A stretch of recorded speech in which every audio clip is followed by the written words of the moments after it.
Bienvenue à toutes et à tous, merci d'être venus si nombreux pour assister à cette plénière sur l'investissement à impact. Je m'appelle Vincent Touraine, je suis journaliste financier et c'est un plaisir d'être là aujourd'hui. Donc, l'intitulé « Investissement à impact, donner du sens au placement de vos clients ». On va être ensemble pendant 1 heure au total pour voir ce qu'il y a derrière déjà cette notion d'investissement à impact, pour voir comment cette classe d'actifs s'est progressivement imposée dans l'univers des placements. On va voir aussi ce que l'investissement à impact apporte aux épargnants désireux de donner du sens à leur placement. C'est toujours une recherche permanente. Et puis bien sûr, on verra ce que l'on peut attendre en termes de performance, peut-être, dans un monde où les taux sont toujours aussi bas, où l'inflation monte. Ça, c'est vraiment l'actualité la plus pressante du moment, et ça va certainement nous occuper encore pendant pas mal de temps, cette inflation qui monte. Tout cela pour vous aider, vous les professionnels du patrimoine, à y voir un petit peu plus clair et puis à mieux conseiller vos clients. Le débat proprement dit va durer 3 quarts d'heure environ, et puis on gardera un bon quart d'heure pour répondre à toutes vos questions, puisqu'elles sont importantes, ces questions. Et puis ça me permet de rendre cette présentation la plus interactive possible. Commencez donc à y penser dès maintenant à ces questions. Sans plus tarder, je vous présente nos 3 intervenants. Geneviève Ferronne, bonjour. Vous avez un micro juste à côté de vous. Vous allez en avoir besoin. Cofondatrice de Profil. Qu'est-ce que Profil, on peut dire en quelques mots? Oui, c'est un cabinet de conseil en stratégie, mais stratégie pour accélérer la contribution des entreprises au bien commun. C'est un programme. Absolument. Pauline Becquet, bonjour. Bonjour. Vous êtes directrice générale de Finance for Tomorrow. Bon, c'est de l'anglais, mais c'est français finalement. C'est français, Finance for Tomorrow. Qu'y a-t-il derrière ce nom? Donc, c'est une branche de Paris Europlace qui est en fait un réseau d'acteurs qui rassemble plus de 85 membres, tous engagés en faveur de la finance durable, à transformer leurs pratiques et à réallouer les flux financiers en accord avec les objectifs de l'accord de Paris et les objectifs du développement durable. Et notre 3e intervenant, Nicolas Hazard. Bonjour Nicolas. Bonjour. Merci d'être là. On respecte la parité homme-femme d'ailleurs, je viens de m'en rendre compte. Voilà, c'est parfait. Président d'Inco. Expliquez-nous un petit peu Inco. Inco, c'est une société que j'ai créée il y a 10 ans, qui est une société de gestion qui s'appelle Inco Ventures, qui a investi dans des entreprises à fort impact social et environnemental. On fait ça depuis 10 ans. Et en même temps, c'est aussi des incubateurs et des formations pour former des jeunes à l'entrepreneuriat et incuber des projets partout en France et dans le monde, puisqu'on est présent dans 50 pays, accompagner cette nouvelle génération d'entrepreneurs qui ont envie d'avoir du sens, mais en ayant aussi une rentabilité économique. Voilà pour les présentations. On va maintenant rentrer dans le vif du sujet et commencer par bien définir ce dont on parle, l'investissement à impact. Geneviève Ferronne, qu'y a-t-il derrière cette notion d'investissement à impact? Si ça peut s'expliquer en quelques mots. Alors, je pense que c'est plutôt une question qu'il aurait fallu poser à ma voisine, mais je vais quand même tenter d'y répondre. C'est bien de changer un peu les rôles. Oui, on va changer les rôles. Mais elle va répondre aussi sur ce point. Elle va répondre, d'autant qu'il y a une définition qui a été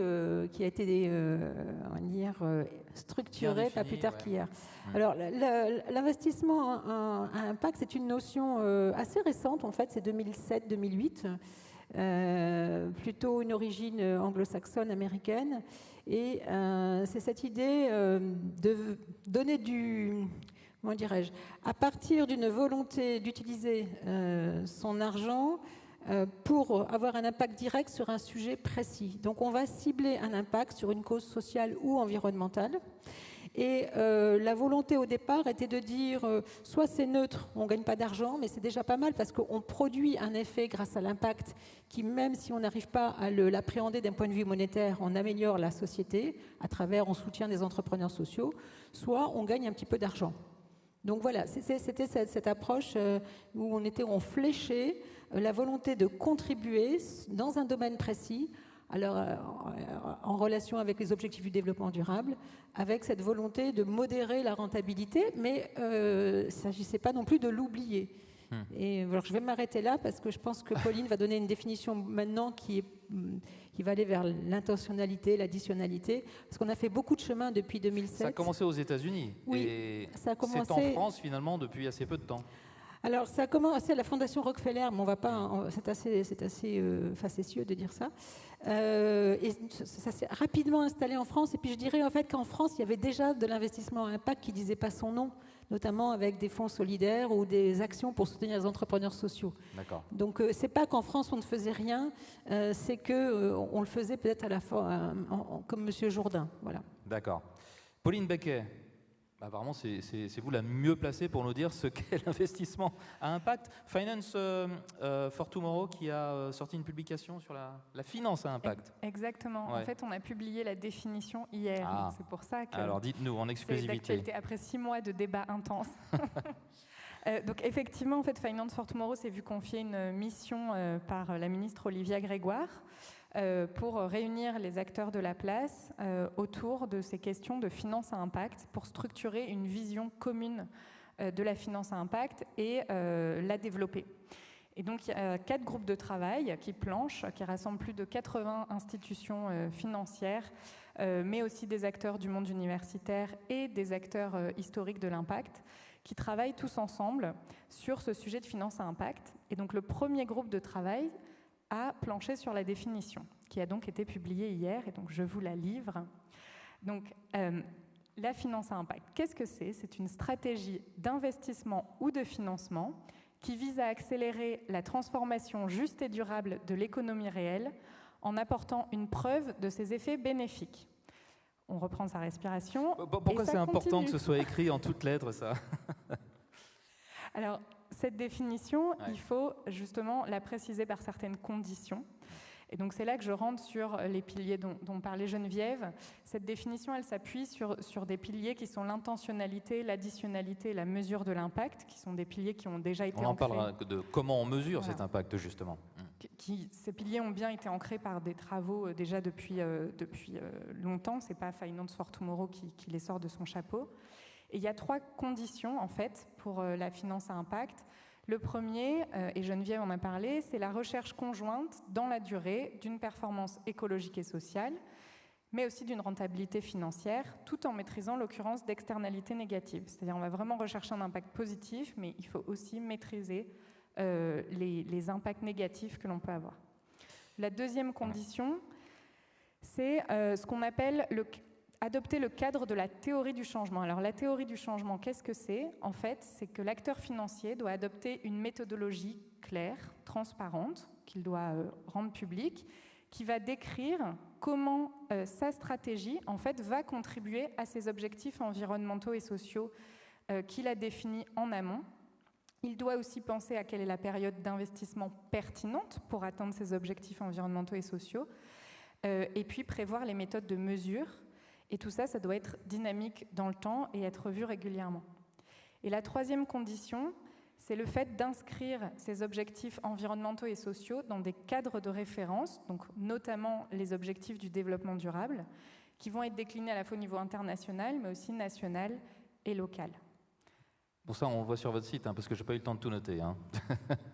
Alors oui, la publication est disponible en ligne sur le site de Finance for Tomorrow. Et vous nous direz quelles sont les attentes des épargnants vis-à-vis de l'investissement impact, parce que ça aussi, vous vous êtes penché sur cette question chez Finance for Tomorrow. Nicolas Hazard, on entend parler d'ISR, d'ESG, donc investissement à impact. Comment est-ce que tout cela s'articule ?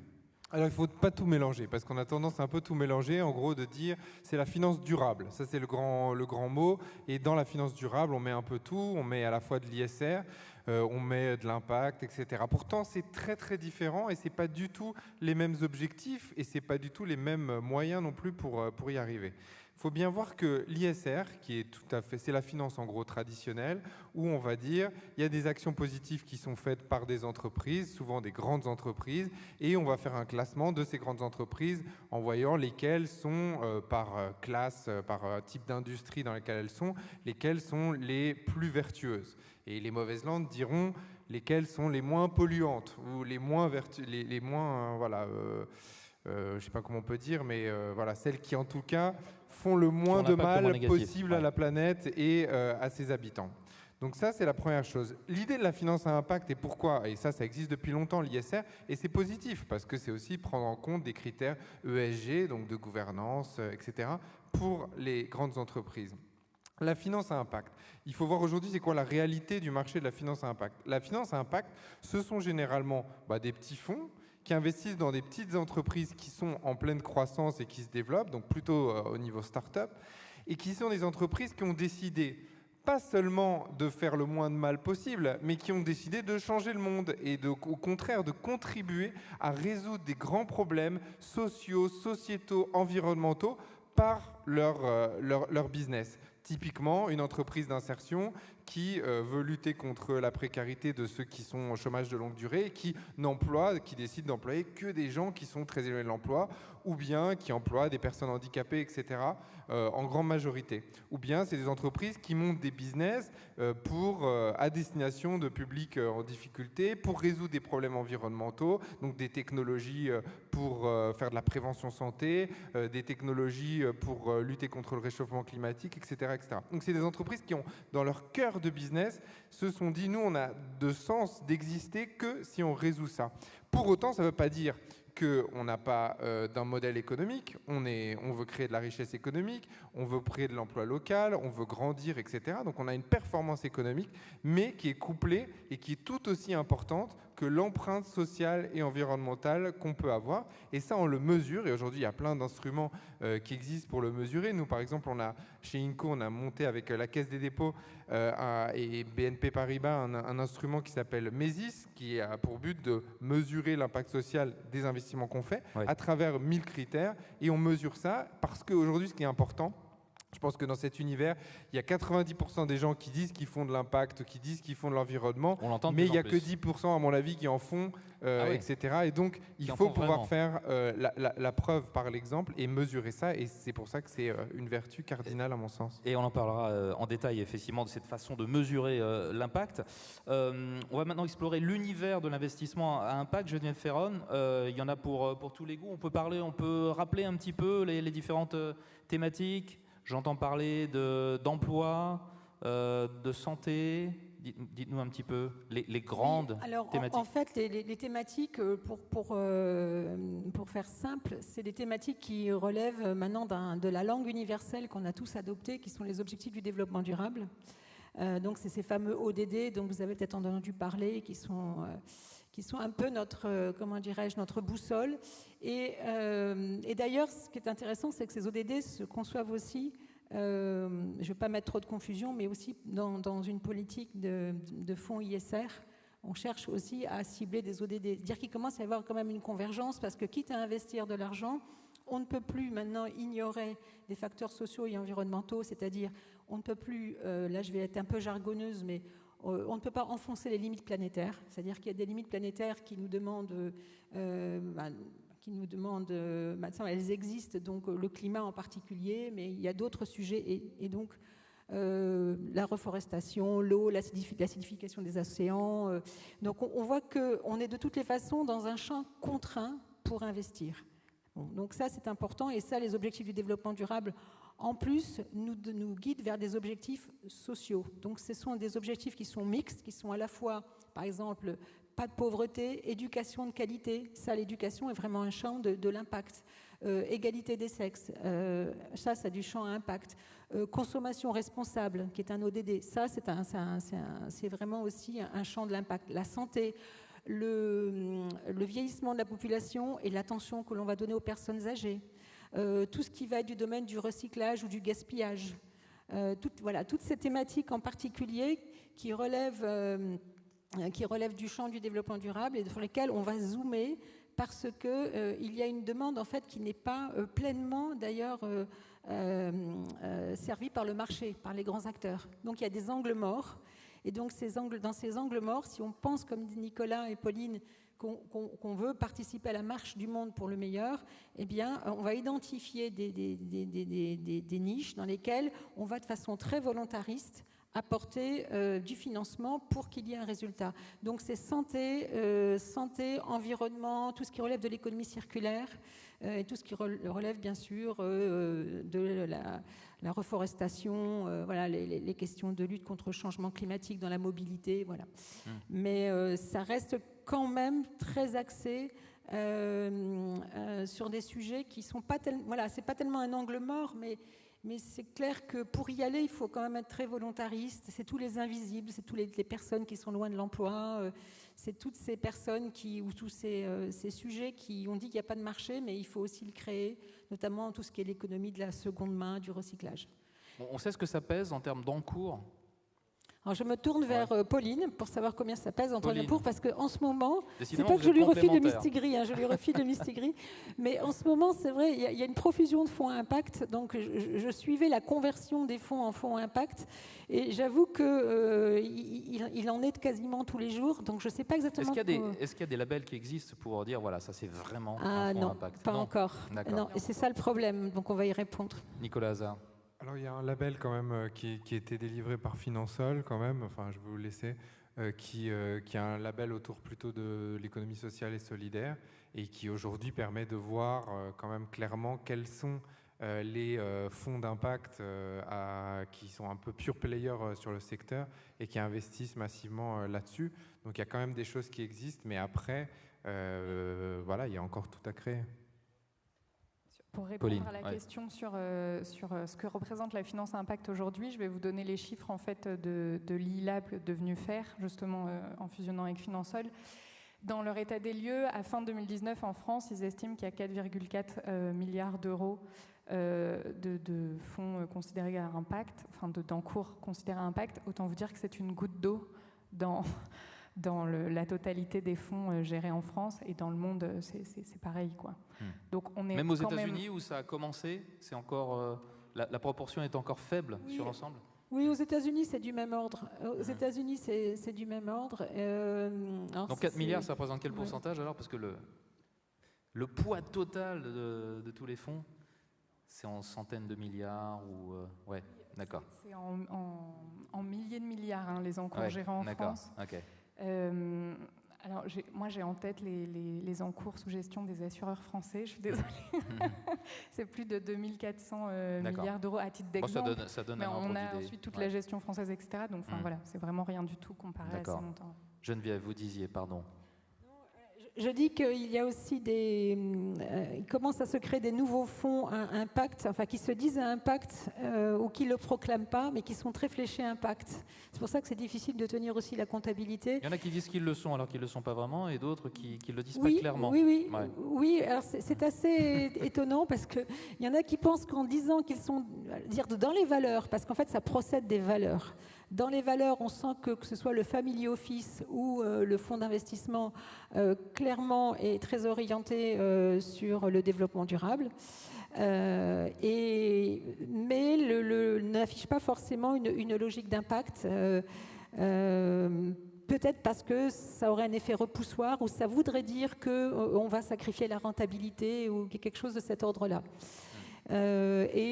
Par ailleurs, il y a des fonds à impact, comme vous l'avez dit, qui sont certes à impact, mais dont on peut penser qu'ils sont un peu en déshérence en termes de leur propre gouvernance, justement sur tous les sujets, parce que c'est vraiment la gouvernance du fonds qui est importante. C'est elle qui va décider comment moi, investisseur, je vais rendre compte et sur quels critères et comment, et de la réalité de mon impact à moyen, court et long terme, et sur quels critères.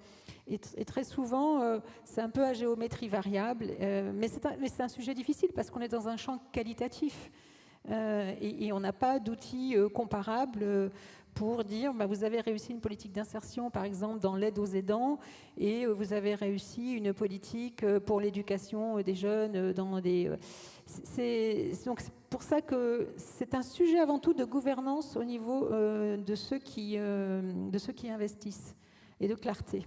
Pauline Baquet. Oui, peut-être pour compléter, je reviens à la définition, mais justement, ce qui est important, c'est pas juste que le fonds dise qu'il veut avoir de l'impact, c'est que vraiment, il démontre par la preuve ses effets bénéfiques et qu'il a effectivement contribué à la transformation. Et je pense qu'on va en parler dans la mesure, mais ce qui est difficile aussi, c'est de savoir finalement quel est l'impact qui est lié à l'entreprise qui elle-même met en place des choses et quel est l'impact qui est lié à l'acteur financier qui lui a apporté des financements. Et ça, c'est vraiment des questions qu'on ne sait pas répondre aujourd'hui. On ne sait pas dire quelle est la contribution de chacun et quel est effectivement le poids de l'acteur financier pour contribuer à cette transformation. Et la vraie question, c'est en fait, si l'investisseur n'avait pas été là, qu'est-ce qu'il se serait passé? Nicolas Hazard, un petit mot là-dessus avant de parler de votre outil de mesure de l'impact? Ce qui est intéressant, c'est que moi je trouve qu'aujourd'hui, la tendance, c'est que l'impact, c'est vraiment le mot à la mode, et donc c'est pour ça qu'il est un peu dévoyé à la fin. Tout le monde dit qu'en gros qu'il fait de l'impact quand même. Alors certes, il y a peut-être des exceptions de personnes qui ne le disent pas, mais globalement, si moi je construis des résidences de luxe, par exemple sur la Côte d'Azur, et ben, je vais dire, regardez, j'ai un impact parce que par ça, je réussis à lutter contre la précarité des nombres d'habitations qu'il y a en France, etc. C'est-à-dire, il y a une imagination qui est folle aujourd'hui autour de l'impact pour essayer de justifier le fait que finalement on fait un truc positif. On met deux panneaux solaires sur un toit et on a lutté contre le réchauffement climatique, etc.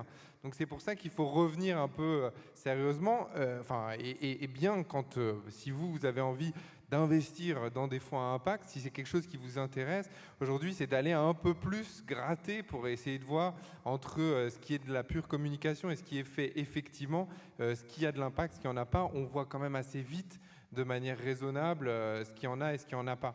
Comme quand on calcule les externalités. Il y a beaucoup de gens qui vont dire, regardez, nous on fait des choses fabuleuses, on développe des panneaux solaires, on en crée partout, etc. Regardez, on en construit, nous on est une entreprise de panneaux solaires, donc tout le monde va dire, ah j'ai une super boîte à impact. Mais quand on se rend compte que les panneaux solaires, ils sont fabriqués en Chine par des enfants de 12 ans, etc., ce qui peut arriver, ce qui n'est pas le cas de tous les fabricants de panneaux solaires, bien évidemment, mais ça peut arriver, il faut aussi aller regarder sur l'ensemble de la chaîne de valeur, c'est-à-dire à la fois sur le produit qui est fait, mais aussi sur les fournisseurs, etc. Et des vrais fonds à impact, aujourd'hui, eux, ils calculent l'ensemble des externalités. C'est-à-dire l'externalité positive, certes, je crée un panneau solaire, mais aussi les externalités négatives qui sont faites. Et l'impact, contrairement à l'ISR, fait la somme des deux. Et à la fin, une entreprise dite un impact, c'est une entreprise qui, d'une manière nette, a un impact positif quand on fait la somme entre le négatif et le positif. Et c'est ça qui fait la différence. Donc c'est une note ? Votre outil donne une note. Expliquez-nous un petit peu comment ça fonctionne. Alors nous, on a mis en place dans 20 secteurs d'activité, en gros, on a mis en place un outil. On a commencé par ça, parce qu'on a créé le premier fonds à impact il y a 10 ans aujourd'hui. Et donc quand on a commencé ça, tout le monde disait bon, impact, bon déjà les gens ne comprenaient pas trop bien le concept, mais ils disaient bon bah il faut qu'on puisse prouver tout ça. Et donc nous la première démarche, et là c'est une démarche effectivement très anglo-saxonne, c'est d'abord de la data, des metrics pour pouvoir montrer et démontrer que ce qu'on fait est positif. Et donc on s'est allié avec l'ESSEC par exemple au début, mais après avec la Caisse des dépôts et avec d'autres acteurs un peu institutionnels, donc des universitaires, des entrepreneurs, des institutions financières, pour essayer de mettre en place une sorte d'outil qui pourrait être utilisé par d'autres fonds. Et donc c'est ce qu'on a fait à travers MESIS, qui est donc l'outil qu'on a mis en place avec la Caisse des dépôts, et que la Caisse des dépôts et consignations, la Banque des territoires aujourd'hui utilise elle-même pour ses investissements. Et donc on a mis en place cet outil-là. 20 secteurs d'activité, 1000 critères, donc la moitié sont des critères financiers, l'autre moitié sont des critères extra-financiers, donc on va se focaliser plutôt sur les critères extra-financiers, où on va mesurer et donner une note qu'on va pondérer après selon l'importance, parce que pour des fonds, par exemple, ils vont dire, nous, on veut que l'impact il soit sur l'environnement, donc les critères environnementaux vont être plus importants. D'autres vont dire, nous, c'est sur l'humain, c'est sur les gens, etc. Et donc, du coup, les critères plus sur l'humain, sur les conditions de travail, etc. seront mis en avant. On pondère ça, mais à chaque fois, on met une note et on fait une moyenne. Et nous, on investit qu'à partir du moment où on a une note financière et extra-financière qui est au-dessus d'un A. On a repris en partie le triple A, le double A, le simple A, comme une agence de notation classique. Et donc, si on a une note financière et extra-financière qui sont au-dessus de A, on investit. Sinon, on n'investit pas. Sachant que, et ça c'est très important, contrairement à peut-être à d'autres secteurs de la finance durable, nous, on ne choisit pas l'un pour l'autre, c'est-à-dire il faut qu'il y ait les deux. On ne peut pas dire, ah bah il y a une super note financière, bon bah la note extra-financière n'est pas bonne, donc ça va compenser. Non, il faut que vraiment on ait la note financière et extra-financière qui soit suffisamment importante. Ça c'est encore rare sur le marché, cette façon de noter J'allais dire un truc pas sympa, c'est quand même une sacrée usine à gaz. Parce que 1000 critères, c'est même moi du temps d'Arez, qui était l'agence de notation que j'ai créée, extra-financière que j'ai créée en 97, on n'avait pas autant de critères, mais à l'époque il n'y avait pas d'information. Donc il y avait strictement... Surtout qu'on n'utilise pas tous les critères. Oui, heureusement, parce qu'en fonction des secteurs, il y a beaucoup de critères qui ne sont pas activés, donc en fait c'est une centaine de critères qui sont pertinents, j'imagine, à la fin, c'est ça. Ouais. Alors c'est indispensable, oui, c'est indispensable parce que ça éclaircit ça éclaircit la prise de décision, ça sécurise aussi les investisseurs et ça donne une qualité au process. Alors c'est vrai que c'est très anglo-saxon, mais à la fin, ça oblige à la caractérisation de la performance et à son objectivité autant que faire se peut.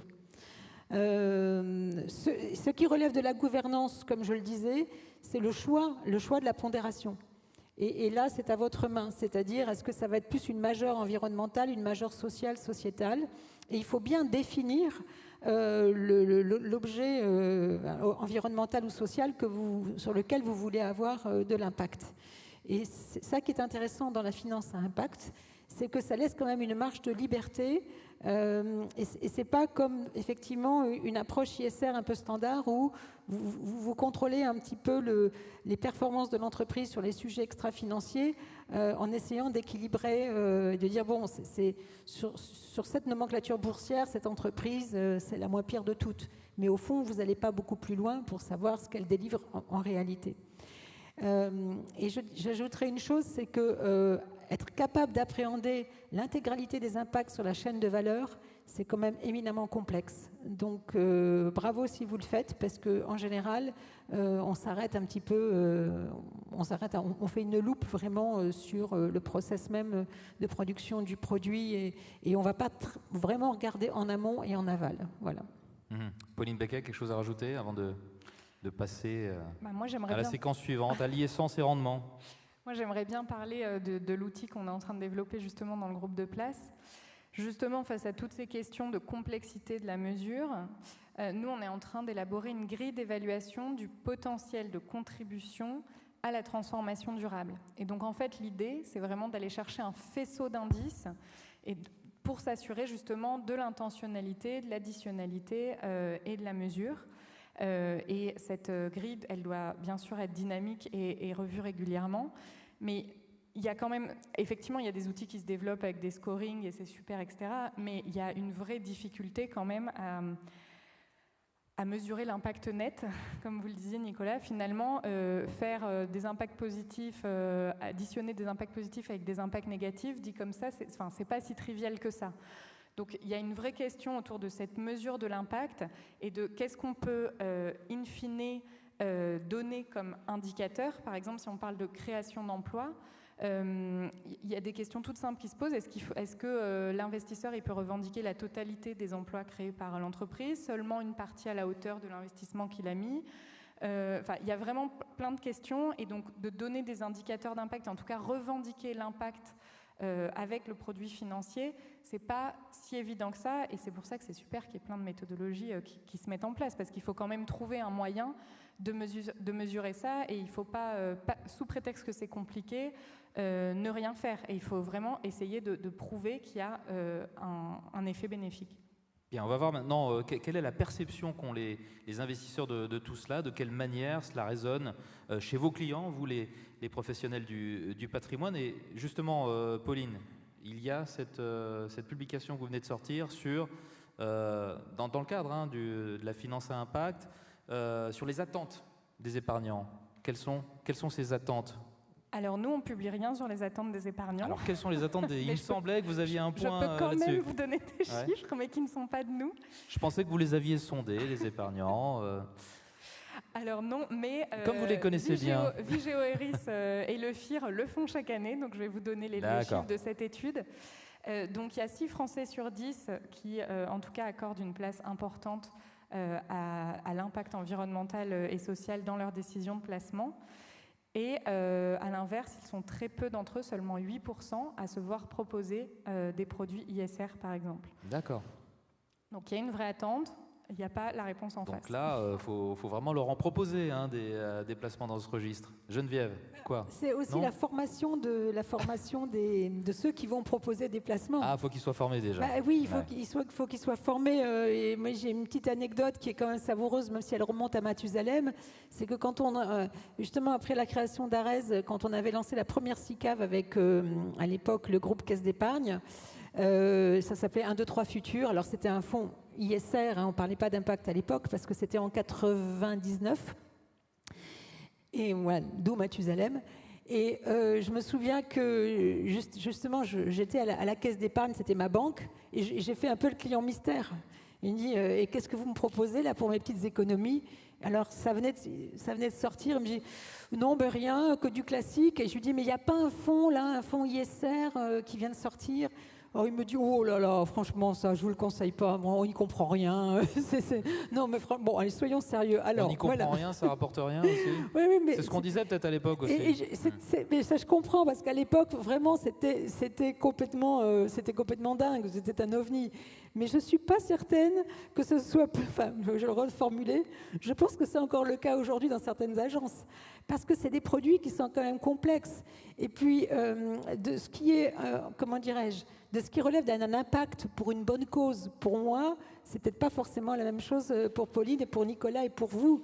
Donc, c'est un petit peu, c'est très subjectif, vous voyez. Et voilà, donc c'est un peu la beauté du sujet, quoi. Que c'est pas une belle métrique avec, voilà, on n'est pas dans la finance quantitative. Mais il faut aussi que ceux qui proposent ces fonds y croient un petit peu, quoi, voilà. Pauline Becquet. Je pense qu'il y a un vrai enjeu de crédibilité et de confiance, justement, des clients qui veulent donner du sens, mais ils veulent du coup comprendre qu'est-ce qu'il y a derrière leur épargne. Et donc ça nécessite en fait de développer encore plus les outils qui existent aujourd'hui, parce qu'on a des labels. On a le label Finansol qui est un vrai label de finance à impact avec une poche solidaire, etc. On a le label ISR, on a le label Greenfin. Mais ISR et Greenfin pour le grand public, franchement, on ne sait pas ce que ça veut dire. Donc il y a un vrai besoin, un vrai rôle à jouer par les conseillers financiers d'aller expliquer qu'est-ce qu'il y a derrière ces labels. Parce que le label, c'est bien, ça apporte vraiment la garantie qu'un tiers indépendant a vérifié des critères, mais il faut quand même aller raconter une histoire derrière et expliquer ce que ça recouvre. Et justement, quelles sont ces différentes notions entre quelqu'un qui va plutôt exprimer, qui veut avoir un impact, justement, de quelqu'un qui veut éviter en tout cas que son argent contribue à la pollution, etc. Et en fonction de ça, il y a différents produits, différents labels, et il faut vraiment développer cette palette en fait de labels pour pouvoir couvrir tous les produits financiers qui existent dans leur diversité. Plus il y aura de labels, mieux ce sera. Bon, peut-être pas trop quand même, parce que ça va être la jungle après, mais...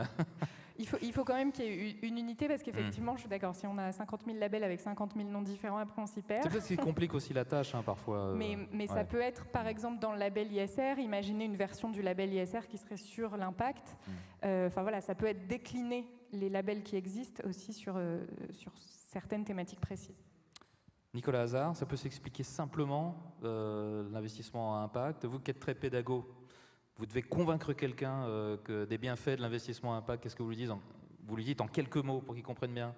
Est-ce que tu as envie de changer le monde avec ton argent? C'est tout simple. Est-ce que tu as envie de... Changer le monde, c'est peut-être un petit peu excessif, mais bon, non, changer les choses. Non, changer le monde. Je pense qu'aujourd'hui, si on a envie de... Ça fait un peu refaire le monde, changer le monde, non? Il faut le refaire, à mon avis. Il y a beaucoup de choses à refaire. Je ne sais pas si vous en êtes satisfait, mais moi, je vois beaucoup de choses. Il y a toujours des choses à refaire. Mais non, c'est vraiment changer le monde. C'est-à-dire qu'on a une vraie responsabilité aujourd'hui. Avec son produit d'épargne, on a quasiment plus de pouvoir qu'avec un bulletin de vote. C'est belle formule, ça. Je viens de la trouver. D'accord, super. Faut la garder. Mais en tout cas, oui, moi j'y crois beaucoup, parce que en fait, la manière dont notre économie est structurée et là où on va investir dans les filières de demain, etc., c'est comme ça qu'on va pouvoir orienter. Et les politiques derrière, ils sont assez suiveurs finalement, plus que vraiment prescripteurs et voilà et faiseurs de tendance. Ils vont suivre là où va le mouvement et puis ils faciliteront les choses. Donc on a une vraie responsabilité. Moi, pour l'anecdote, et aussi parce que Geneviève, elle racontait une anecdote, alors moi aussi j'ai envie d'en raconter Chacun son anecdote. Moi, j'ai eu l'idée de créer ce fonds d'impact. Effectivement, je me suis inspiré de ce qui existait aux États-Unis, mais c'est suite à une conversation, à une interview d'Éric Cantona. Éric Cantona, après la crise financière, il a dit quelque chose. Il avait dit, bon, si on veut changer le système, il faut qu'on aille tous retirer notre argent dans les banques. Et derrière, on prend tout, le système financier s'écroule et on peut en construire un autre. Alors tout le monde avait rigolé, avait dit, mais il est débile, etc. C'est pas ce qu'il faut faire et tout. Et moi, je me suis dit, mais certes, je pense pas que c'est ce qu'il faille faire, mais pour autant, il a raison sur une chose, c'est que l'argent des banques, l'argent des compagnies d'assurance, l'argent, voilà, c'est pas l'argent qui appartient en tant que tel à ces structures et ces institutions, c'est l'argent des épargnants, de vous et de moi. Et qu'en fait, on a un pouvoir en tant qu'on est consommateur aussi de ces produits d'épargne. Et donc, du coup, il faut aussi produire des produits financiers, créer des produits financiers qui reflètent les aspirations de vous, de nous, en tant que citoyens et de ce qu'on a envie de faire pour la planète, pour les générations d'après, pour le futur, etc. Moi, je vois les family office en Chine, par exemple, ou en Asie, qui quand même gèrent beaucoup, beaucoup d'argent. La nouvelle génération qui aujourd'hui qui hérite de tout ça, etc., elle a principalement envie d'investir dans des entreprises à impact, dans de l'environnement, etc. Et donc, il y a une prise de conscience qui est très, très forte. Et on sait qu'avec la finance, avec son argent, même quand on en a seulement un tout petit peu, eh ben, on peut vraiment, vraiment changer les choses et changer le monde, parce que c'est ça l'ambition. Éric Cantona, grand inspirateur de vos idées. Ce que les gens aussi, c'est du rendement que ça rapporte. Alors, qu'est-ce qu'on peut leur dire, Geneviève? Quand on place son argent. Oui, je vais répondre. Enfin, je vais essayer de répondre. L'échange sur envie de changer le monde, ça me faisait penser à un truc, excusez-moi, une réplique célèbre de Jean Dujardin. Mais pourquoi changer le monde? Il est très bien comme ça, le monde. En fait, non, il faut vraiment le changer urgemment, parce qu'une fois qu'on a lu le 6e rapport du GIEC, je pense qu'on s'aperçoit que, d'ailleurs, un des leviers, c'est la finance. Alors, je vais, une fois que les investissements vont vraiment être fléchés sur des objectifs de décarbonation, sans oublier la place de l'homme quand même, je pense qu'on aura probablement fait un grand pas. Le rendement, c'est vraiment le sujet, et c'est un très bon sujet, parce que si vos entreprises n'arrivent pas à avoir une forme de rentabilité, évidemment, ça ne sert pas à grand-chose. Autant faire un chèque à une association et être dans une logique philanthropique ou caritative, et c'est aussi très bien. Et peut-être qu'il faut même faire les deux, d'ailleurs. Mais le rendement, c'est une très bonne question. Il faut juste faire attention à la question rentabilité-croissance. En fait, on peut avoir des boîtes qui sont tout à fait rentables, mais ne pas espérer des taux de croissance qui sont juste dingues, parce que précisément, la création de valeur, l'impact, va se faire sur des champs qui ne sont pas strictement financiers. Et c'est déjà très bien si une entreprise est rentable, s'il y a des rendements qui sont tout à fait raisonnables dans le temps, et si en plus elle crée un impact social et environnemental, mais cette entreprise, elle va être résiliente, elle va être pérenne, elle va être innovante. Donc en plus, ça c'est le gage que le rendement, voilà, la rentabilité puisse se maintenir, voire s'améliorer. Donc c'est plutôt le rapport à la croissance au sens est-ce qu'il en faut toujours plus, ou aider des boîtes à impact, enfin aider des boîtes grâce à l'impact avec de belles rentabilités, mais parce qu'on sait qu'on crée une valeur qui est plus qualitative. Et ça, c'est un sujet qu'il faut qu'on tranche. C'est un très beau sujet, même pour l'ISR. Voilà. Pauline. Pour rebondir, moi je vais parler plus de l'ISR que de la finance à impact, mais il faut vraiment se sortir de la tête cette idée que l'ISR, c'est pas rentable. Clairement, on voit que c'est pas du tout le cas. Hein. Enfin, que c'est même largement. Ah oui. Ça fait mieux. On voit, par exemple, pendant la crise, il y a eu un pléthore d'études qui ont montré que tous les indices ESG surperformaient leur pair. Donc vraiment, à profil de risque équivalent, un produit financier, il peut être aussi rentable qu'un produit qui ne va pas être. Mais il y a quelques années, on se posait des questions là-dessus. Mais il faut plus en poser. Voilà. Donc non, mais voilà, la preuve est apportée. C'est un serpent de mer, ça. La preuve est apportée, donc que ça peut surperformer les placements classiques.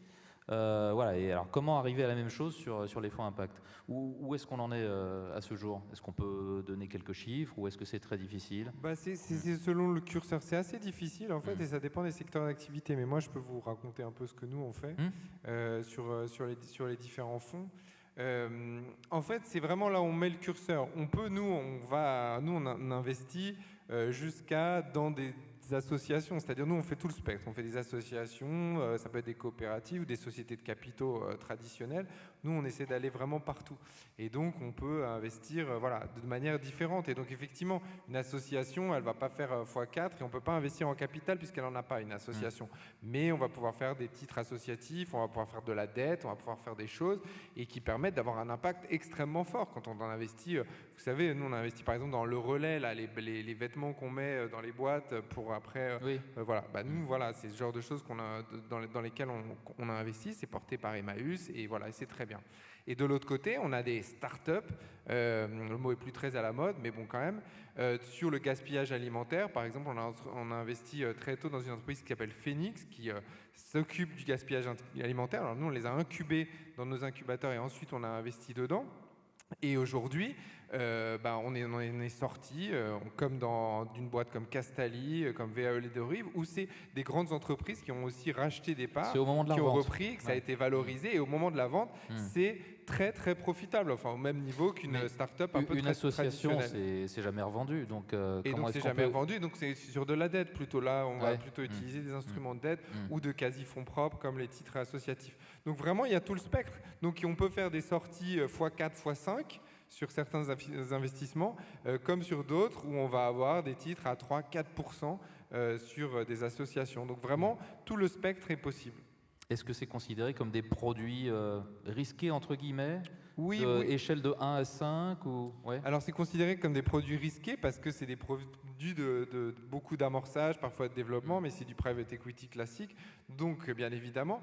Mais pour autant, moi ce que je vois le petit risque dans tout ça, c'est que je vois qu'il y a beaucoup de fonds qui se disent à impact et qui veulent faire de l'impact, mais qui ne veulent investir finalement que dans la partie qui est extrêmement rentable.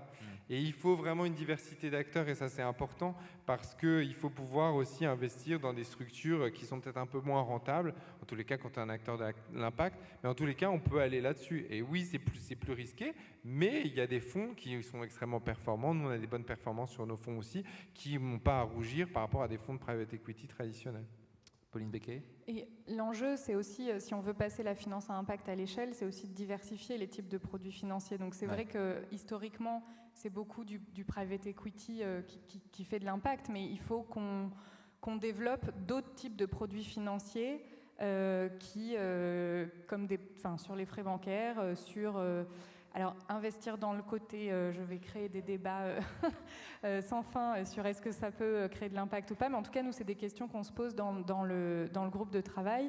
Et il y a quand même de la transformation à faire dans le monde du côté. Donc voilà, l'idée, c'est aussi de multiplier les produits financiers. Et si on multiplie les produits financiers, on aura des échelles finalement de risque aussi variées en fonction du type de produit et de la stratégie d'investissement de départ.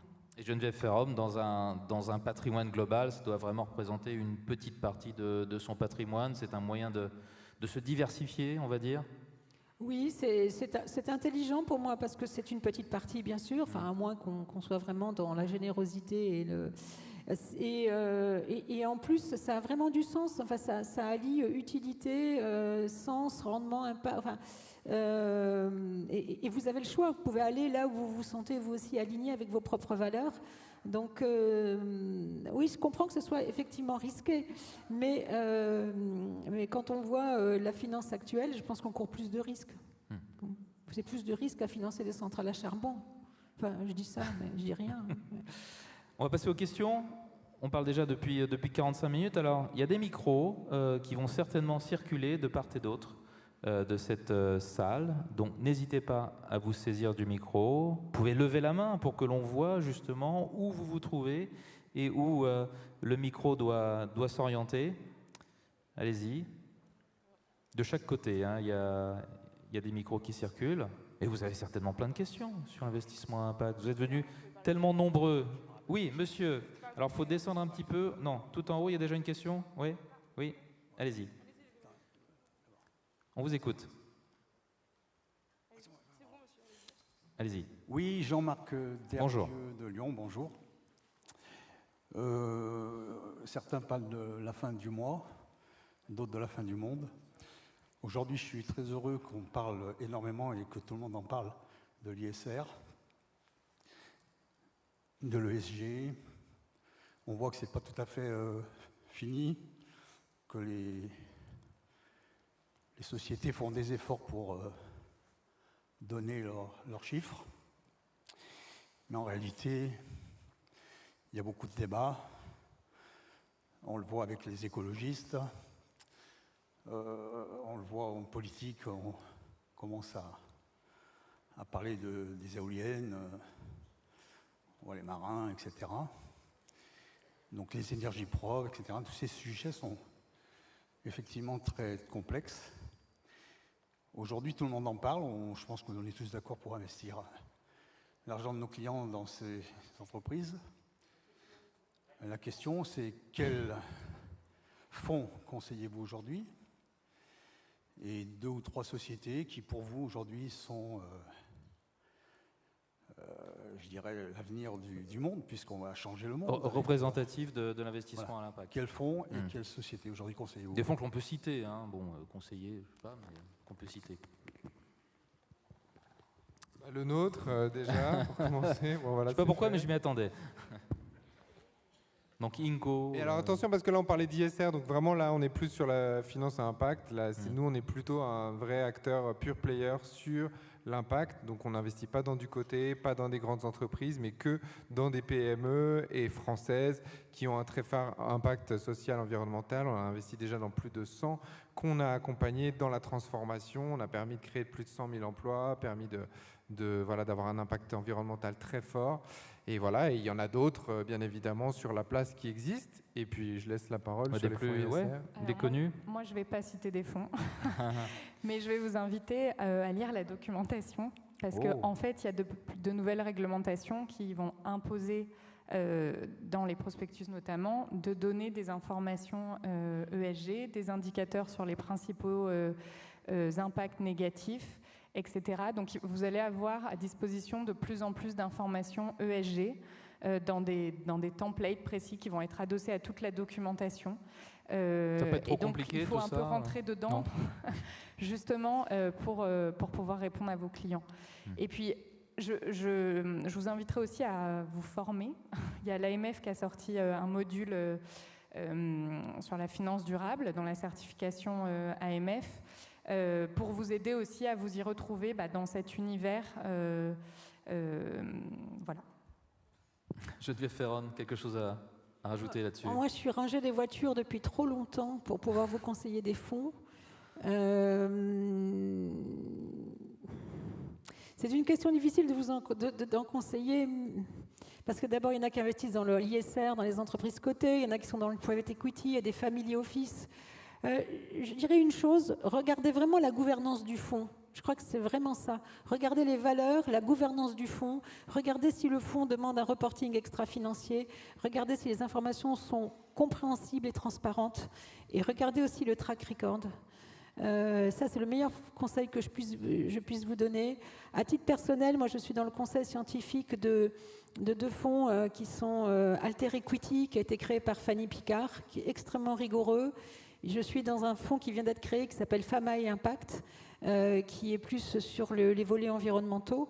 Et je peux vous dire que regardez s'il y a un comité scientifique, regardez voilà, s'il y a des débats, s'il y a du pilotage, ça peut vous aider. Mais au-delà de ça, c'est quand même un univers dans lequel c'est bien d'avoir des repères. Voilà. Regardez les labels aussi, je voulais préciser ça. Regardez les labels, ça c'est vraiment un guide.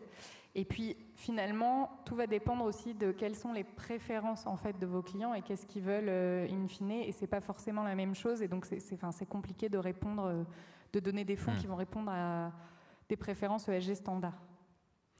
J'avais vu une autre main qui se levait. Alors tout là-bas, oui. Mais vous n'avez pas de micro là-bas? Si, allez-y, on vous écoute. Bonjour. Bonjour, Vincent Orez, Novaxia. On est une société de gestion dans l'investissement immobilier.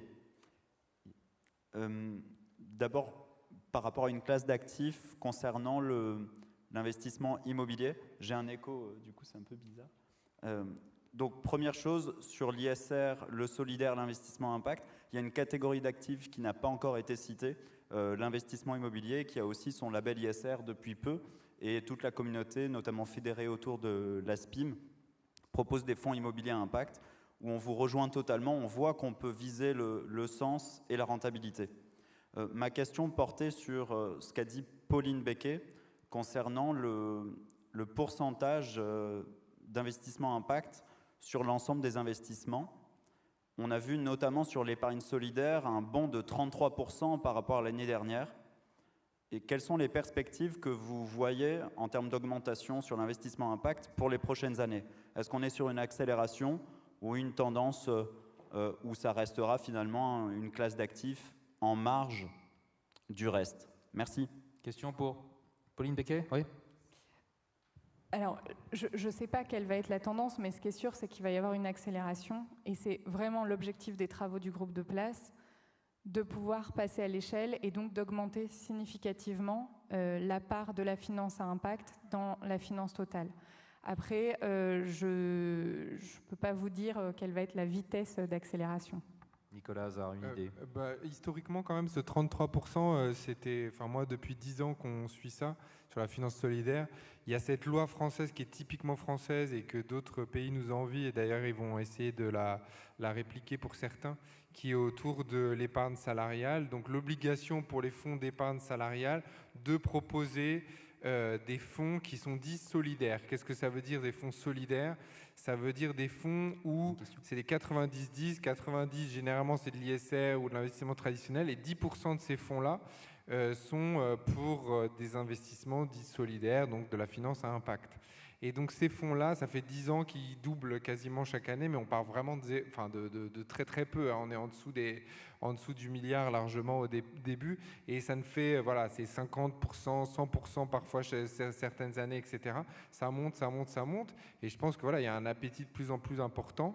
Et là, en plus, dans la tendance, ça va continuer à s'accélérer. Pourquoi? Parce qu'il y a une traduction qui va être faite autour des produits d'assurance. Et donc elle est maligne cette loi, et moi je l'aime beaucoup pour une raison, c'est qu'elle ne contraint personne. Personne n'est contraint d'acheter un produit dit solidaire, mais on est juste contraint d'en proposer un. Et donc voilà, il y a des et après c'est au consommateur, à l'épargnant, de choisir les choses. Et ça c'est très bien. Et je pense que ça c'est une logique qui plaît à beaucoup. Et donc c'est comme ça qu'on voit que naturellement ça a quasiment pris 50-100% chaque année depuis 10 ans. Et avec l'assurance, ça va encore donner un boost à mon avis supplémentaire. Monsieur au premier rang. Oui, bonjour, Grégoire Dogé, cabinet Sarepta. Je constate que c'est toujours difficile de comprendre ce que c'est que la finance à impact par rapport à l'ISR et l'ESG. Je pense que la définition de cela, à mon avis, a encore besoin d'être expliquée. Ma question, c'est comparativement à l'impact investing qui existe dans les pays anglo-saxons et pour lesquels il me semble qu'il y avait des subsides publics pour compenser justement l'impact et aider peut-être les fonds ou les épargnants financièrement dans leur bonne action. En France, je ne crois pas que ça existe encore. Est-ce que la discussion est toujours sur le bureau de la ministre? Oui, bien sûr. Donc là-dessus, effectivement, alors anglo-saxons, les Américains, mais ça Geneviève pourra en dire un peu plus aussi, ils en font un peu, mais ils font de l'investissement impact depuis longtemps, mais ils en parlent beaucoup et c'est une tendance qui est un peu, qui est un peu en train de se perdre, enfin c'est un peu compliqué. C'est les Anglais qui avaient été très précurseurs à un moment.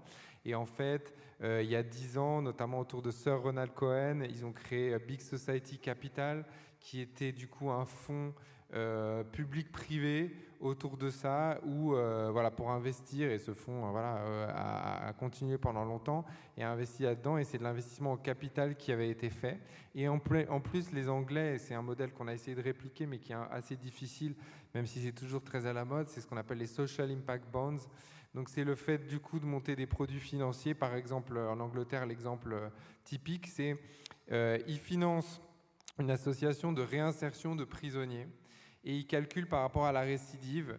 Donc, plus moins la récidive sera grande derrière, ils savent un prisonnier sur deux qui sort va récidiver. Si on tombe en dessous des prisonniers qui sont gérés par cette structure-là, et ben du coup, ça va être financé et rémunéré. Donc, ça va être après 10, 15, 20%, etc. pour les investisseurs. Et si, en revanche, l'impact social est négatif, s'il y a plus de 50% qui récidivent, c'est que finalement, l'entreprise n'a pas de sens. Et donc, du coup, les investisseurs sont moins rémunérés. Et donc, il y a des dispositifs comme ça qui ont été mis en place. Donc, c'est du financement plutôt indirect, en tout cas. En France, il y a cette loi sur la finance solidaire qui fait quand même que ça s'accélère pas mal, mais je pense pas.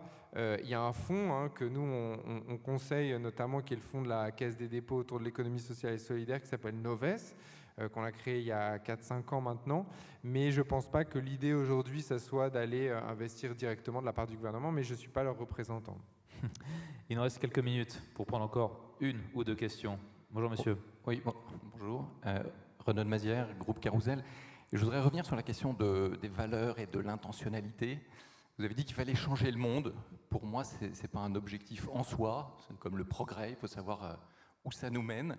Je voudrais savoir jusqu'où vous allez dans la connaissance, la compréhension des intentions de ces groupes. Souvent, les groupes qui veulent changer quelque chose, c'est pour que rien ne change. Et quand je vois Google s'intéresser à l'agriculture ex vivo, à la production chimique de viande, est-ce que ce n'est pas simplement pour faire une opéra sur le monde agricole tout entier, dans des logiques de profit, de rendement, de pouvoir? Voilà des choses qui m'interpellent. C'est vrai que le référentiel Google est très transhumaniste. Par exemple, ce n'est pas mon référentiel. Qu'en pensez-vous? Alors, Nicolas et Geneviève. Moi, je ne vais pas attaquer ad hominem, mais merci pour cette remarque en tous les cas. Moi, je partage ça, c'est-à-dire qu'aujourd'hui, et c'est ce que j'essaie de défendre aussi, il y a beaucoup de déclarations d'intention, et c'est pour ça, et je pense qu'on est tous d'accord là-dessus, il faut regarder très concrètement ce qui se fait, et la preuve par l'exemple et la démonstration est absolument fondamentale. Aujourd'hui, il peut y avoir tous les spots de pub à la télé, il peut y avoir toutes les campagnes marketing qui existent, etc., avec des petits-enfants qui tiennent une fleur, une marguerite qui souffle dessus. Enfin, je cite personne, mais bon, il y a tout ce qu'il faut à la télé, en tout cas, pour dire on va changer le monde, etc. Aujourd'hui, moi, ce qui m'intéresse, c'est la preuve. Démontrez-nous que vous le faites. Tant que vous ne l'avez pas démontré, vous n'êtes pas crédible. Et là, pour le coup, il y a des choses qui existent avec des labels. Il y a des gens, comme sur le commerce équitable, il y a des gens qui vont aller voir, est-ce que c'est vrai que le chocolat qui est fait, est-ce que c'est vrai qu'il n'y a pas d'enfants qui travaillent derrière? Est-ce que c'est vrai que les paysans derrière travaillent concrètement à salaire juste? Voilà, donc il y a des choses qui existent et c'est pour ça qu'il faut renforcer, à mon sens, aussi ces labels. Geneviève, avant qu'on commence la conférence, demandait est-ce qu'il y a une police des fonds à impact? Et ben moi je pense qu'il faut qu'il y ait aussi une police des fonds à impact, pas pour mettre des amendes, faire du mal ou fliquer, etc. C'est pas le but. C'est justement parce que si on ne le fait pas, les gens vont dire non mais d'accord, vous vous moquez de moi, ça c'est de l'impact, alors du coup ça veut rien dire et on va perdre le concept et c'est dommage parce qu'aujourd'hui on tient vraiment quelque chose où on est en train de transformer la finance. Geneviève, un petit mot pour conclure. Ouais, vous avez commencé, vous allez conclure. Oui, rapidement. Oui, changer le monde, oui, Google veut changer le monde, absolument. Je ne pense pas que Google fasse de l'impact investing, mais c'est vrai que ça pose un sujet sur le référentiel des valeurs. Parce que, et là on rentre dans des choses qui sont éminemment intimes et personnelles, mais est-ce qu'on a une vision commune des valeurs que l'on veut défendre, de l'homme dans la toile du vivant, de ce qu'est le progrès, parce qu'il ne s'agit absolument pas de tourner le dos au progrès, bien au contraire, mais de peut-être une redirection du progrès dans un sens humaniste et écologique. Et c'est pas la moindre des difficultés de partager ce référentiel de valeurs. Et je ne suis pas certaine que les labels arrivent à le faire, mais à tout le moins, ça oblige à une forme de transparence et de comparabilité. Et c'est déjà énorme. Voilà. Eh bien, ce sera le mot de la fin. Merci à toutes et à tous de nous avoir suivis. Mais merci à nos invités, Nicolas Hazard, Pauline Becquet et Geneviève Ferron. Très bonne soirée. Très bon Patrimonia 2021 à toutes et à tous. Bonsoir.